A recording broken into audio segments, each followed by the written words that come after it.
Assalamualaikum, good evening. I am Hanita and I'm from Faculty of Education at UKM, and I am going to talk to you briefly about my slides entitled Issues on Teaching During Covid-19. Now, this is actually my take on the situation at present, but let me first start with sharing the slides.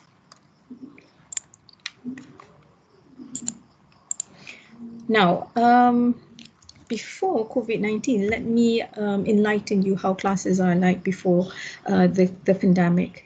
Handshakes, patting, giving high five is very much common. Teachers are actually are stimulated, students are encouraged to engage in what we call as embodied pedagogy.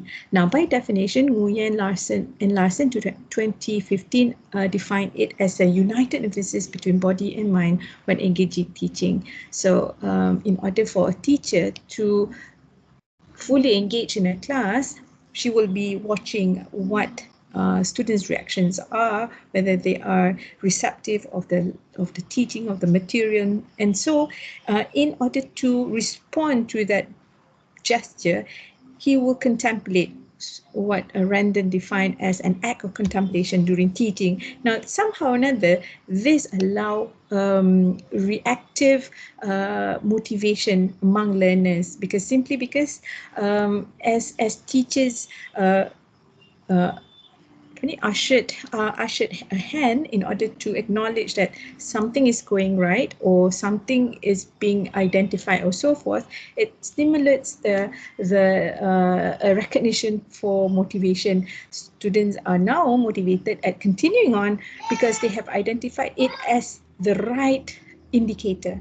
Yet when COVID comes, now this is where all these are put to a stop. Teachers are now moving on to another type of learning, another type of teaching where things are now going online. So what happened when this happened? Now, what happened to embodied pedagogy? So Sapun and Shevin and Soho 2020 identify it as a suppression of way of knowing. So instead of teachers knowing what to do when they see someone is not quite sure of the answer, so a usual reaction would be an act of reassurance where the teacher would actually approach the students and put a hand around the students' back in order to reassure, don't worry, don't be afraid, and so forth. Yet this is put to a stop simply because there's no more one-to-one contact. So isolation is the key word here.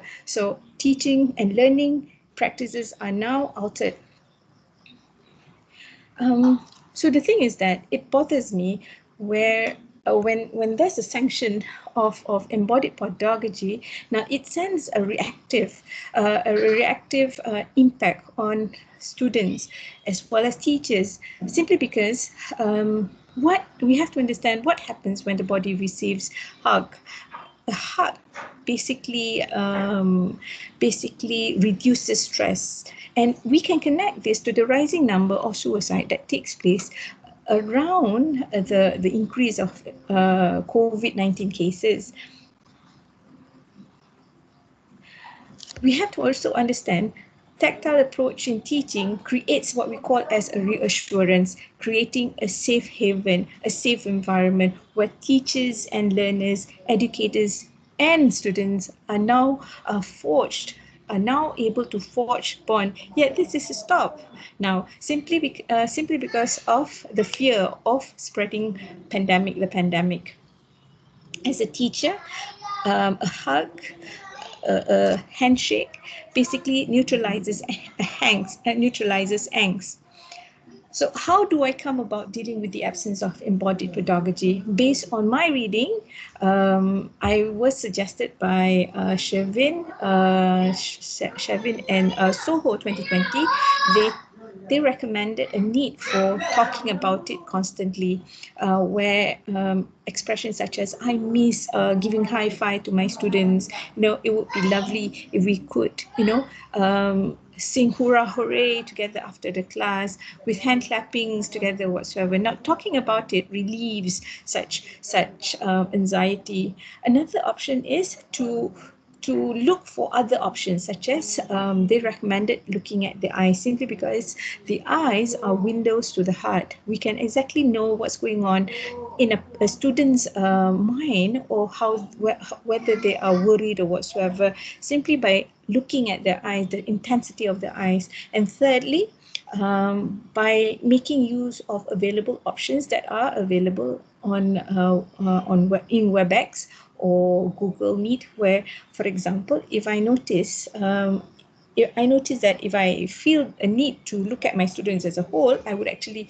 place them in a seating arrangement instead of having them lined up, to note on their attendance. All right. With that, thank you so much for listening. Thank you.